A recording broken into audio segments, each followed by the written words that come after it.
यांचा कुणाशीही सामना नव्हता. ते कसल्याही पिंजऱ्यात अडकले नाही. म्हणूनच ते होते रसिकांच्या सिंहासनावर अवघ्या महाराष्ट्राचे सरपंच निळू फुले. तुम्ही माझे मोठे भाऊ. आयुष्यभर सावलीसारखा मी तुमच्या पाठीशी उभा राहिलो. कारभारामध्ये मदत केली.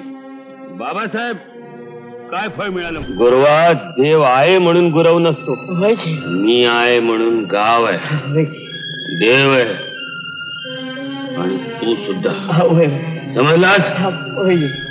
जे त्याचं ते आमचं. म्हणजे एवढं सामान तुझ्यासाठी घरी पाठवलं. प्रत्येक भूमिका जिवंत करणारा हा नट निसर्गदत्त अभिनय काय असतो हे साऱ्या जनांना दाखवून गेला. अशा या नटश्रेष्ठाला मानाचा मुजरा. आताच डाउनलोड करा अल्ट्रा झकास मराठी OTT ॲप.